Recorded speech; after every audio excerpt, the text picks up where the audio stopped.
We are continuing our teaching, which we started last week, Restoring Altered Destiny. And we are taking our text from the book of Mark chapter 5. And they came over unto the other side of the sea, unto the country of the Gadarenes. And when he was come out of the ship, immediately there met with him out of the tombs a man with an unclean spirit, who had his dwelling among the tombs. And no man could bind him, no, not with chains, because that he had been often bound with fetters and chains, and the chains had been plucked asunder by him, and the fetters broken in pieces. Neither could any man tame him. And always night and day he was in the mountains and in the tombs, crying and cutting himself with stones. But when he saw Jesus afar off, he ran and worshipped him, and cried with a loud voice and said, What have I to do with thee, Jesus, thou Son of the Most High God? I adjure thee by God that thou torment me not. For he said unto him, Come out of the man, thou unclean spirit. And he asked, What is thy name? And he answered, saying, My name is Legion, for we are many. When you have time, read it down to 13. Here was a case of a man whose destiny has been destroyed. Remember last week, I started with point 1. Destinies can be predetermined. Today, I'm taking second point. Destinies can be destroyed. The madman of Gadara is an example of a destiny that has been destroyed. This man was born with a natural talent, DNAs, wisdom, grace. And this man, I believe, he must have prayed, believed that one day he will be a senator. One day he will be a member of the House of Rep. Maybe one day he will be a governor. Or maybe one day in his plan of life, he thought that one day he will be the president of his nation. But somewhere, wicked powers, wicked forces overtook his life. And they were not one, they were 6,000. We invaded his life and drove the man mad. Not just ordinary madness. They used him to destroy himself. He could not live among men. He lived in tomb. And the man was cutting himself. The man would be bleeding. The man would be crying. And yet nobody could be able to tame him. But when Jesus, the man of Galilee, appeared, his story changed. And I want to encourage you, if you make covenant with Jesus Christ, if you focus him, in the day when I came to him, he told me that when you look unto the sun, Chima, you will not see your shadows. And he told me, he is the son of righteousness. That when you focus Jesus Christ, the son of righteousness, brother, you will not see your problem. They will dissolve like that of the madman of Gadara. I want to welcome you. There are people today whose destinies have been destroyed. Their destinies have been truncated. They were not born mad. Some household enemies, they were very intelligent. They manipulated them. Today they are mad. I can go on and tell you so many people's destinies that have been destroyed. Some of them were manipulated. But we are talking about destroyed destiny. I had a girl who came here some years ago. This girl, when she walked in here, she told me she was just deported from Libya. And what happened? This girl was terribly, not just, she was like a pack of bones. Her own AIDS was advanced. Sores were all over her body. I ministered to her. After ministering to her, giving her what to do, I also had to get her connected to the general hospital to help give her some antiretroviral drug. When I sat down to speak with this girl and tell her some of the things God was telling us, that this problem came from within her family. And look at. Then she now told me a story. What is a story? The first wife of her father was having a problem with the mother, who is the second wife. And she took side with her mother against the first wife. The first wife just turned and looked at her and said to her, When I finish with you, you go regret say you fine. Simple statement, careless statement. She didn't understand that statement was not a very good one. Now she was a very beautiful girl. She suddenly became wayward, not knowing that immoral life she was living was actually, it was a manipulation. She became so immoral that she traveled from Nigeria. From here in Igbo land, she carried immorality to Lagos. Lagos couldn't contain her. She entered Mali. She was not satisfied. She entered Libya. And by the time she was in Libya, she became HIV and a full-blown AIDS case. And one of her problems, which is the main reason why she came, her womb was, after some time, will start dropping out of her private part. And she will use her hand to be pushing her womb back into her body. Here is a beautiful girl whose destiny has been destroyed. That's a very beautiful case. Some others are eating in the dustbin today, not because they were so planned by God. There are others, they render them useless. Destinies that are destroyed. I can go on and tell you, these are people whose destinies, their life is in the hand of somebody else. And Jesus Christ can change their story if they can come closer to Jesus. And the question is, are you ready to come closer to Jesus? Are you ready to accept him as your personal Lord and Savior? that will not be only enough. The Bible says when you have done that, that is the first step. The second step is that you walk out your salvation with fear and trembling. You study the word, you grow in holiness and righteousness, and you become a man of prayer. Jesus. The third point, the first was predetermined, second, destinies can be destroyed, and the third point I'm talking about now, destinies can be transferred. Just like you can tap light from one particular building to somebody who doesn't have a meter, and then light will be coming there. In the same way, I want to tell you, people's destinies can be transferred from somebody to somebody else. There is one particular boy's case we handled. I don't know. There are too many cases, really. I don't know the one to leave. And a man came here from Onitsha. He was an importer, and suddenly he became so poor that he was into debt. I gave him some prayers, ministered to him, and when he was praying now, the second wife of the father now made a confession. In the confession, the woman said, I'm quoting what the woman said. The woman said that when this young man came to the village to build a house, she went to the sand and collected a sand and used it to prepare a charm for her own son. Her son was 26 years old then.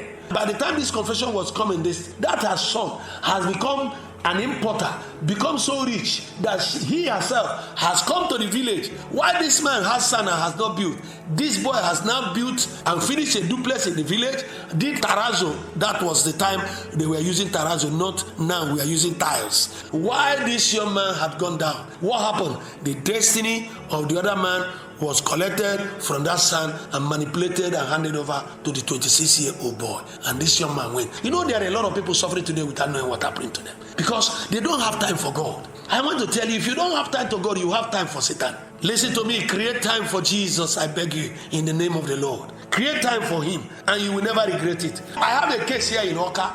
This young man told me what happened. He was praying one day in his house, and the Lord said to him, young man, and God spoke to him and said, never allow your children, 3 of these your children, to enter your neighbor's house. He was a businessman. He sells something here, there in front of him. I don't want to call name, but here in Ikoka. He called the maid and warned her, said, never you take my children into our neighbor's house. In those days when championship wrestling was the in thing, very, very popular, children always liked on Saturday to go watch championship wrestling. And he said his own TV had problem, and for weeks he couldn't repair it. So one of the days he came back and discovered that his own children's stomach had swollen while their nyash became flat. And this was the problem of his neighbor's children. And it has been the problem, he doesn't know what caused it in the neighbor's. Solidly after that day, his neighbor's children became normal. And while his children's stomach became like that of his neighbor, he called the maid. I said he called him the maid, gave her a slap and asked her, you took my children to that particular house. I warned you not to do it. Why? The maid confessed and said it was to watch championship wrestling. And he didn't take them, but when he went, they now came in there and joined her. So the young man said, immediately looking at what he has known in spiritual warfare, he didn't go to market. He stayed indoors for 3 days, fasted dry, commanded the manipulations that has come over the children to return back to sender. By the 3rd day of the dry fast, his children were completely healed, and the neighbor's children's stomach suddenly became as it was before, big, swollen, flat ash. The question now is, do you can see what happened? There was a transfer of this manipulation and across to his own children. And if he had been spiritually careless, ignorant, my Bible says my people perish for lack of knowledge. Do you know, he would have been moving from here and there, and that problem would have stuck. There is always a timing. And thank God he took the bull by the horn immediately. I don't know what is happening in your home. I know also a case. The other one was stammering, and there are too many. Let's go to something else. Number 4. Destinies can be covered. Do you know that a lot of people today, their destinies have been covered? There are physical covering and there are spiritual coverings. These people may have wonderful gifts, talent, intelligence, which people should use and pay for it. But because their destiny is covered, nobody sees them. It could be a very beautiful girl, but young men don't see her. She has a good character. She's beautiful. She's educated. She has a good job. Old men married who are not interested can only come to her for marriage. Nobody marries her. Nobody sees her beauty. The people who see her beauty are people who are married who will never be able to take her. That's young girl boys who marry her will see that she's beautiful. Why? Her destiny has been covered. There are people today heavily gifted. They are talented. Even in the office, nobody appreciates their gifts. They are only used to do the job, while somebody else who is less intelligent receive all the glory and the promotion, because somebody is smart and cover their destiny. Because if he doesn't cover you, he himself will not be discovered. And that's why if you want to be discovered, you must be spiritually violent and maintain your spirituality. You are welcome to Intercessory Army for Christ Ministries Incorporated, Warmen, opposite kwata, and you can come and we'll show you the sister, and you hear the testimony from the horse's mouth. She will be ready to share with you things that people, wicked men, do to the destinies of people. Are you a sister? Are you a man? You've been in office for years, nothing to show for it. You don't know why. For all your intelligence, nothing to show for it. You give people advice. The advice will bless them. It doesn't bless you. So don't you know something is wrong? Hasn't it occurred to you something is wrong? And you need to fight it. Must you allow the enemy to continue to mock God because of your case? I also want to tell you that destinies can be limited. The major ingredient that should have made that person a high flyer can be removed. When a destiny is limited, and that's the worst thing that happens to a lot of people, when their destiny is limited, they may be getting 2 food, 1 square meal, 010 every day. And the result is that they don't seem to value that they have a problem. When you see such people, they can't experience a major breakthrough in life. If you have this problem, you will discover that all your life you have been struggling, no major breakthrough in your life. There are people like that. Why? Their destiny has been tampered. No major breakthrough. It could have been through their umbilical cord. Some of them, it could be anyhow. I saw an electrical engineer. They brought him to this office. This electrical engineer, he went to school, passed his WAEC, did well, went into university, got admission, read electrical engineer. But you know something? Since he became an electrical engineer, for 21 years, living in Port Harcourt, where electrical engineers were needed, he never took that certificate to anywhere to ask for a job. The wife said, this man will wake up sometimes about after 8 in the morning. The man will wake up, spend about 1 hour inside the bathroom bathing. The man will use almost 30 minutes combing his hair. Then he will sit down to eat the food. This man will never go to look for any job anywhere. All that he was used for was getting the wife pregnant, and never cared to find out how the children were trained and fed. It's what the wife provided. He will sit down for the day, reading all the old magazines. That's all this man does for 21 years. His destiny, when he was going to school and succeeded, he would have thought that it was well, but he never knew he was limited. And when you see people like this, they don't even know they have a problem. When you want to help them, they laugh, they smile, they think they are doing you a favor. That's a man whose destiny is in the hand of another man. And I want to ask you, are you sure that your own destiny is not in the hand of somebody else? If it is, you have to fight. Wake up! Are you a man? You must refuse to die before you died. Some people have died before they died. And I want to ask you to fight, pray, seek the face of God. Jesus Christ will make all things beautiful in your time.